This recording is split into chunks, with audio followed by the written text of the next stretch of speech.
Shalom saudaraku, apa kabar semuanya? Saya berharap kita semuanya tetap ada di dalam kehendak Tuhan Yesus yang sudah memilih kita menjadi anak-anaknya.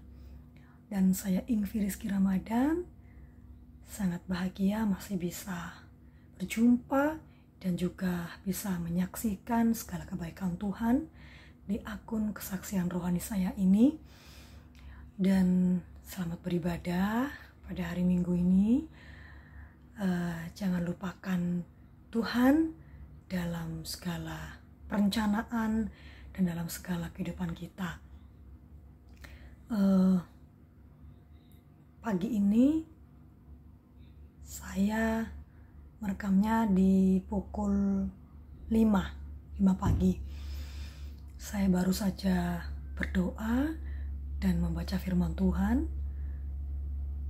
tetapi yang ingin saya saksikan, yang saya terdorong untuk menceritakan kesaksian saya ini, dan semoga bermanfaat dan memberkati setiap kita yang mendengarnya. Tadi sekitar jam 3 pagi, itu menurut saya pokoknya, karena saya nggak tahu tepatnya saya bermimpi itu jam berapa, karena biasanya di alam mimpi itu terasa begitu cepat, tapi padahal itu semalam-malaman ya, jadi saya nggak tahu tepatnya saya bermimpi itu pukul berapa. Jadi ini saya benar-benar bangun tidur ya, terus saya berdoa dan membaca firman. Tapi sebelumnya, biasanya saya kalau ngelilir ya untuk membuat susu Jalidia, saya tidur lagi hingga pada jam yang sudah saya tentukan untuk saya saat teduh. Tapi saya benar-benar nggak bisa tidur. Saya nggak bisa tidur lagi karena saya benar-benar kepikiran sama mimpi saya tadi malam atau tadi pagi, nggak tahu. Pokoknya yang saya tahu adalah saya mimpi begini. Saya itu sudah mati, tetapi sangat singkat sekali ceritanya. Intinya saya itu ada di dalam keadaan saya sudah dipanggil Tuhan. Saya sudah mati dan saya itu menggendong Lydia. Jadi saya mati mungkin bersama Lydia, saya nggak tahu. Dan Lydia juga masih bayi ceritanya. Bentar, itu Lydianya tidur tuh ya, lagi nyusu. Makanya saya bicara pelan-pelan biar dia nggak bangun, karena saya nggak punya mic. Jadi saya deketin kayak gini, terus saya pelan-pelan ya. Saya itu mati dan saya merasa bahwa yang ada di alam itu adalah jiwa saya. Saya gendong Lydia. Tuh, saya gendong di sebelah sini kan ya, sebelah kiri kan. Jadi tangan saya yang kanan itu biasa kosong, yang kiri itu gendong Lydia pakai selendang. Terus saya itu berjalan diantar oleh satu malaikat. Yang saya rasakan waktu itu adalah kepasrahan dan ketidaktahuan apa-apa tentang segala sesuatu. Saya hanya merasa saya takut kalau di ujung kematian saya yang di ujung kematian saya di dunia itu, ternyata saya tidak selamat. Atau ternyata saya tidak berhasil mengerjakan keselamatan saya. Itu yang saya rasakan. Jadi saya tidak memikirkan surga itu bagaimana. Atau saya tidak memikirkan apakah saya mendapatkan apa di surga. Tidak. Yang saya takutkan adalah kemana malaikat ini akan membawa saya. Saya deg-degan. Pokoknya deg-degan saya. Deg-deg-deg. Dan saya tahu bahwa saya tidak bisa berbuat apapun di situ. Saya tidak memiliki kuasa apapun di alam itu. Yang saya bisa hanyalah menuruti malaikat itu melangkahkan kaki saya mau kemana. Kemudian sampailah saya pada sebuah pintu. Dan saya semakin deg-degan karena hanya ada dua pilihan. Di balik pintu itu ada surga atau neraka. Itu yang saya pikirkan pada waktu itu. Kalau itu adalah surga, saya nggak peduli bagaimana rupa surga itu. Yang saya tahu, kalau saya di surga, pastilah itu adalah hal yang indah dan keselamatan. Tetapi bagaimana jika saya menemukan di balik pintu itu adalah lautan api yang menyala-nyala, dan saya tahu bahwa saya ada di situ kekal. Dan saya juga tahu bahwa saya tidak bisa menawar malaikat itu untuk membawa saya kembali ke dunia dan memberikan saya kesempatan untuk membenahi hidup saya. Saya tahu bahwa saya sudah ada di dalam alam di mana saya sudah tidak bisa memilih dan bernegosiasi kepada malaikat yang membawa saya. Jadi, yang saya rasakan adalah sebuah kecemasan bagaimana jika saya tidak berhasil berjalan dalam keselamatan. Saya deg-degan, saya membawa Lydia, hening, malaikat tidak mengatakan hal apapun, dia hanya membimbing saya ke pintu itu. Dan ketika saya tepat ada di depan pintu itu, malaikat itu baru mengucapkan sesuatu, yaitu bukalah pintunya dan masuklah dalam bagianmu. Saya tidak mengucapkan satu hal apapun, saya tidak menjawab satu hal apapun, karena saya merasakan bahwa malaikat itu jauh lebih berkuasa dari saya. Artinya malaikat itu adalah utusan Tuhan yang hanya disuruh untuk mengantar saya. Dan saya tidak memiliki kuasa atau aura atau apapun. Saya merasa saya hanya manusia, hanya jiwa manusia yang sedang menuai apa yang saya tabur di dalam dunia. Ketika itu, mau tidak mau saya harus membuka pintu itu. Harus, tidak ada pilihan lain. Dan saya pegang Lydia, ya, tangan kiri. Saya punya pilihan bahwa saya nyemplung ke lautan api atau saya masuk dalam janji Tuhan. Saya buka dan saya ingat sekali dalam mimpi saya itu, saya mengucapkan satu kata, yaitu dalam nama Tuhan Yesus. Saya buka pintu itu dengan tangan kanan saya. Perasaan saya sudah gak karu-karuan. Saya buka saya melihat cahaya. Serentak saya lega. Saya sangat lega. Saya sangat lega. Saya melihat cahaya dan saya tahu itu bukan lautan api. Saya melihat cahaya dan seketika itu malaikat itu meninggalkan saya dan menutup pintu itu. Saya masuk. Saya tengok kanan, saya tengok kiri. Karena saya nggak tahu itu tempat apa, karena cuma ada cahaya. Saya masuk. Saya melangkahkan kaki saya tapak demi tapak, setidaknya saya lega.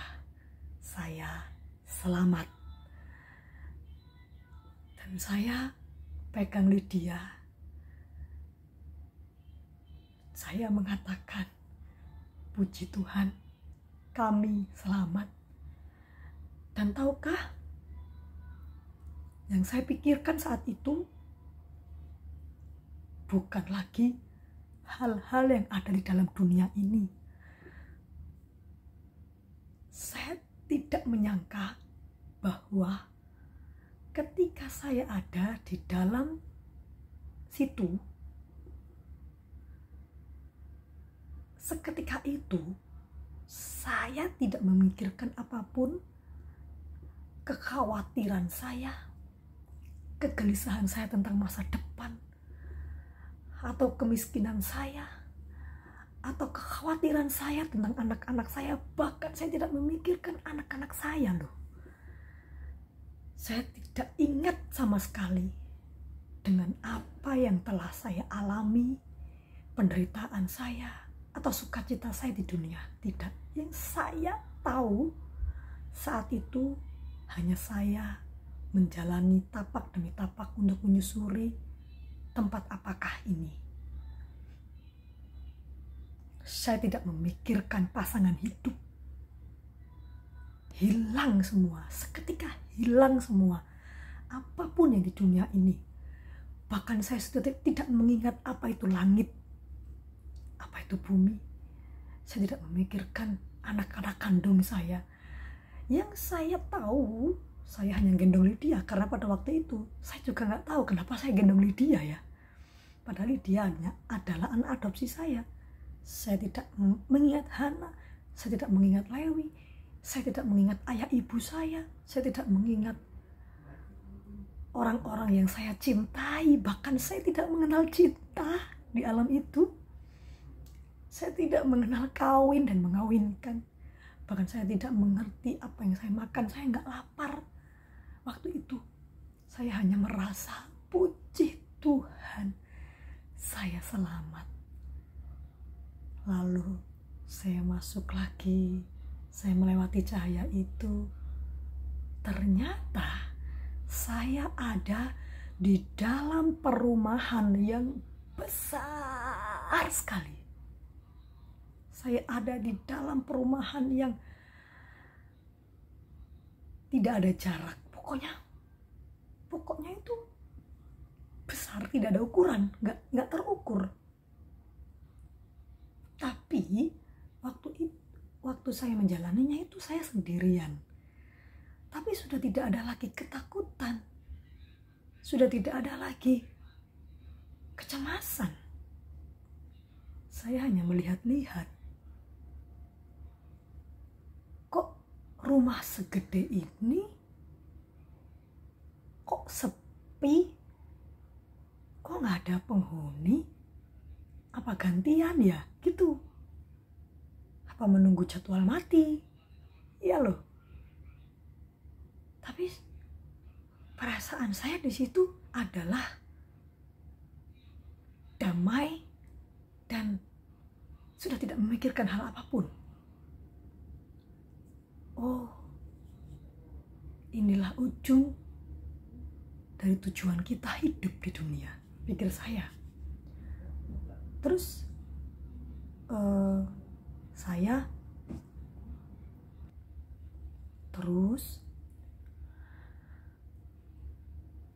saya berpikir, kok ini Yang mana ini yang menjadi bagian saya? Itu yang saya cari. Tapi tidak ada satu suara pun yang saya dengar untuk memberitahu kepada saya bagian saya.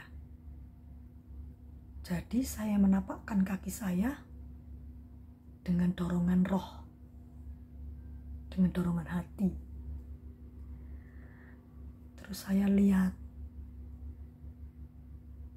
ada tanah kaflingan, ya sejenis itu ya. Kok tidak dibangun rumahnya? Saya pikir gitu. Hanya tanah.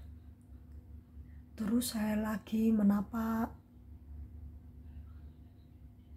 ada yang rumah tapi kecil seperti gubuk. Terus saya jalan lagi. Yang mana ini? Saya tinggal di mana ini? Gitu. Pokoknya saya hanya dituntun oleh dorongan roh. Dorongan roh saya bilang jalan, saya jalan. Terus saya lihat ada rumah yang bagus, besar, pokoknya bagus deh. Tapi kok dorongan rohnya saya nggak di situ. Terus saya berpikir, wah, rumah siapa ini ya? Berbahagia sekali jiwa yang tinggal di sini. Terus saya berpikir, kenapa bukan rumah saya ya? Apakah saya kurang melakukan sesuatu di dunia sehingga saya tidak memiliki rumah itu? Apakah saya belum melakukan kehendak Tuhan sesuai dengan panggilan dan perintahnya saat saya di dunia? Saya menapak lagi, ya. Tiba-tiba seperti ada dorongan roh di suatu tempat, ya, suatu tempat di paling pojok. Dorongan roh saya mengatakan, itulah rumah saya. Dan rumah saya itu yang ada di dalam gambaran mimpi saya, rumah kecil tapi 2 rumah dijadikan satu, seperti kayak extension gitu ya, seperti 2 rumah yang digabungin jadi satu. Terus saya melihat, oh ini rumah saya. Saya belum masuk, saya ngintip dari jendela. Ada rasa di hati, kok rumahnya kosong? Ya rumah sih, ada rumahnya. Sudah berbentuk rumah, ada 2 gitu ya, 2 rumah. Tapi kok kosong, kok nggak ada apa-apanya, kok nggak ada perabotnya. Terus saya lihat di teras, di luarnya, saya kan masih di luar sambil gendong Lydia. Wah, Lydia, ini rumah kita. Terus ada sepatu heels gitu ya, hitam. Terus saya coba di kaki saya, kok bisa pas ya sama kaki saya? Sepatu, apa ya maksudnya?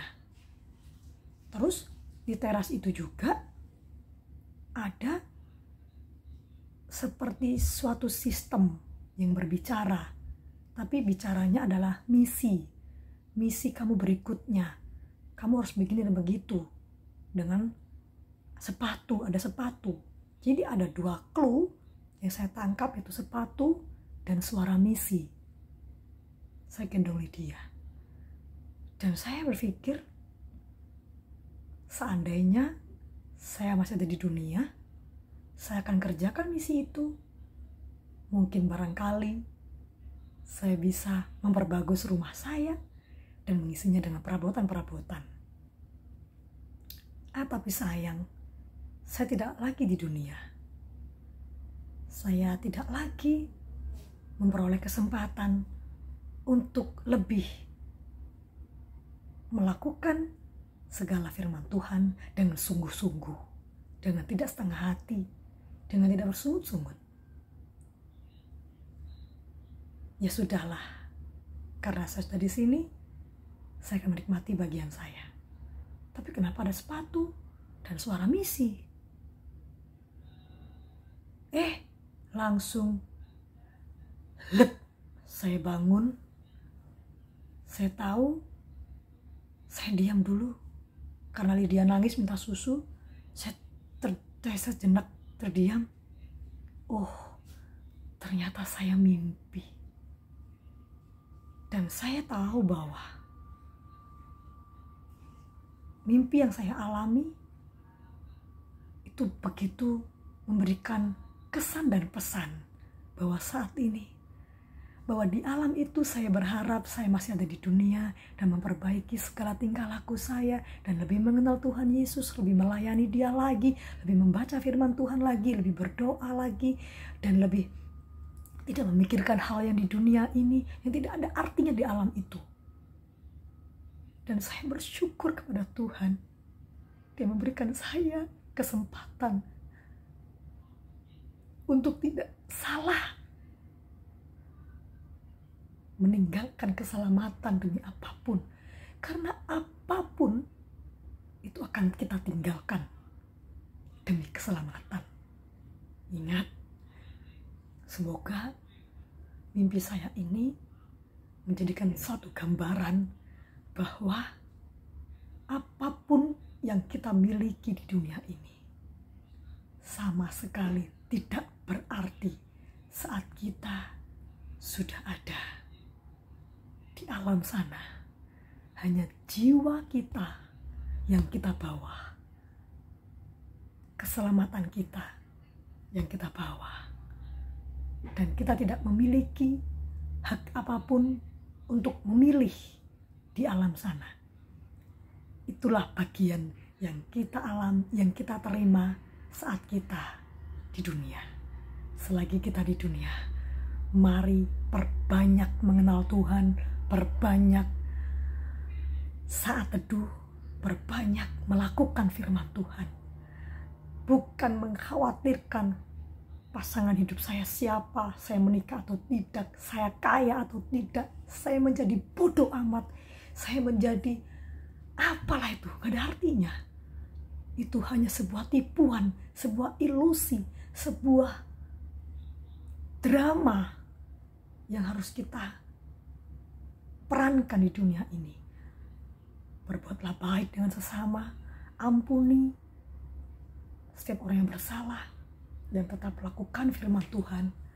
Sepahit apapun, semenderita apapun di dunia ini, jangan tukar keselamatanmu demi apapun yang kau raih di dunia ini. Sungguh mimpi saya itu sepertinya Tuhan ingin memberitahukan kepada saya bukan apa yang ada di dalam surga, bukan apakah surga itu atau seperti apakah surga itu, tetapi ada di dalam atmosfer Tuhan, suasananya. Saat saya sudah di dalam kematian, saya tidak bisa lagi memilih, saya tidak lagi bisa meminta kesempatan. Dan saat saya merekam ini, saya masih hidup, saya bahagia, itu masih mimpi. Saya nggak tahu kapan saya ada di sana, entah lama, entah masih panjang.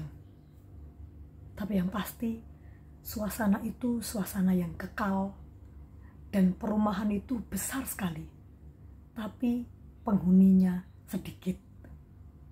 Itu yang saya tangkap dari mimpi saya. Semoga ini semua memberkati. Selamat hari Minggu, tetaplah beribadah. Ingat, tujuan kita adalah keselamatan dalam kekekalan, bukan dunia yang fana ini. Shalom, saya Ingrid Rizky Ramadan. Sampai jumpa di kesaksian-kesaksian saya berikutnya. Tuhan Yesus memberkati.